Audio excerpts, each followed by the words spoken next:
আমাদের জীবন এবং সময়টা পরিবর্তনশীল। তো আজ আপনি এখানে আছেন, কাল যে আপনি কোথায় থাকবেন সেটা আপনি হয়তো নিজেও জানেন না, একমাত্র আল্লাহ পাক জানেন। হ্যালো ভিউয়ার্স, আসসালামু আলাইকুম, সবাই কেমন আছেন? তো এই কথাগুলো বলার কারণ হচ্ছে, আমি ছিলাম আমার শ্বশুর বাড়িতে, তো সেখান থেকে আমি হঠাৎ একটা দুঃসংবাদ পেয়ে আমি কিন্তু ঢাকায় ছুটে যাই। মানে দুঃসংবাদটা হচ্ছে আমার বাবা হঠাৎ করে স্ট্রোক করে, ব্রেন স্ট্রোক। তো সেই কথাটা শুনেই আমি তৎনগত একবারে তাড়াতাড়ি করে চলে যাই ঢাকায়। মানে সেই মুহূর্তে সে পাই। তো আমার বাবাকে কিন্তু গ্রামের বাড়ি থেকে একদম ডাইরেক্ট ঢাকায় আনা হয়েছে আমার ফুপুতোর বাসায়। তো আমি কিন্তু সেখানে গিয়ে উঠি। তো সেখানে ওঠার পর প্রাথমিক অবস্থায়, প্রথম অবস্থায় ডাক্তার একটা দেখানো হয়। তো দেখানোর পর সেই ডাক্তার আবার অন্য একটা ডাক্তারের কাছে রেফারেন্স করে। তো এরপর আমরা পরের দিন সকালে, মানে আমি আসার পর আমরা দুই ভাই বোন, আমার কাজিন, আমরা মিলে কিন্তু আমার বাবাকে খিদমা হসপিটালে নিয়ে যাই। আর খিদমা হসপিটালে কিন্তু ভবন একে আমরা নিয়ে যেত, ভবন 2 কিন্তু এর কাছাকাছি। আর এই হসপিটালটা কিন্তু আমার ফুফুদের বাসার খুবই কাছাকাছি ছিল, মালিবাগে এই হসপিটালটা অবস্থিত। তো রুগীকে দেখার পর, মানে তারা প্রথম চেক আপ করার পর বলল যে ওনাকে নাকি ভর্তি করা লাগবে, মানে আমার বাবার যে অবস্থা, যে কন্ডিশন।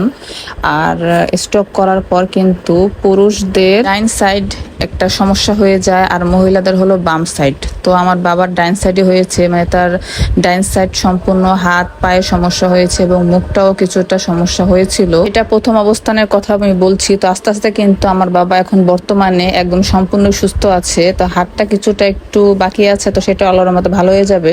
তো আমরা হসপিটালে যাওয়ার পর কিছুক্ষণ পরেই, মানে যখন ভর্তি সব ফর্মালিটি পূরণ হয়ে গেল, তখন একজন এসে আমাদেরকে এক ব্যাগটা দিয়ে গেল এবং ব্যাগের ভিতরে আমি চেক করতে দেখলাম এখানে একটি ব্রাশ, একটি শ্যাম্পুর প্যাকেট, একটি টুথপেস্টের প্যাকেট, একটি টিস্যু এবং একটি চিরুনি দিয়ে দিল, মানে প্রাথমিক অবস্থা রোগীর ব্যবহার করার জন্য। তো সেগুলো আমি খুলে খুলে দেখলাম। আর এটা কিন্তু প্রাইভেট ক্লিনিক, এটা কিন্তু সরকারি না। তো প্রাইভেট ক্লিনিক, এটা হয়তো তাদের কোনো ফর্মালিটি হবে সেটাই পূরণ করেছে। তো এরপর আমার বাবাকে নিয়ে গেলাম আমরা ফিজিওথেরাপি দেওয়ার জন্য। তো এরপর ওখান থেকে আসার পর আমার আত্মীয় স্বজনরা, মানে যে যেখান থেকে খবর পেয়েছে সেখান থেকে ছুটে এসেছে।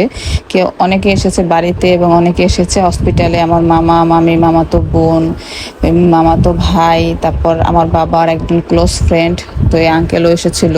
তো সবাইয়ের সাথে কথাবার্তা বললো, সবাই জানতে চাইলো। আর আমার বাবার কিন্তু এই অবস্থাটা হঠাৎ করে হয়েছে, একেবারে হঠাৎ, যার কারণে সবাই একেবারে হতভম্ব হয়ে গিয়েছে এবং সবাই ছুটে এসেছে এবং সবার একটাই কথা যে হঠাৎ করে কিসের থেকে কি হয়ে গেল।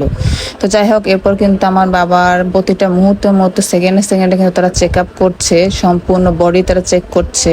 তো এরপর যখন সবকিছু শেষ হয়ে গেল, ডাক্তার দেখানি, তো এরপর আমরা দুই ভাই বোন একটু বের হলাম বাহিরে একটু ঘোরার জন্য। তো এরপর আমার একটা ভিডিও মেক করার জন্য স্ট্যান্ডের প্রয়োজন ছিল, তো সে একটা স্ট্যান্ড কিনে নিলাম এবং পরদিন সকালে এখন আমরা চলে যাচ্ছি আমাদের বাড়িতে।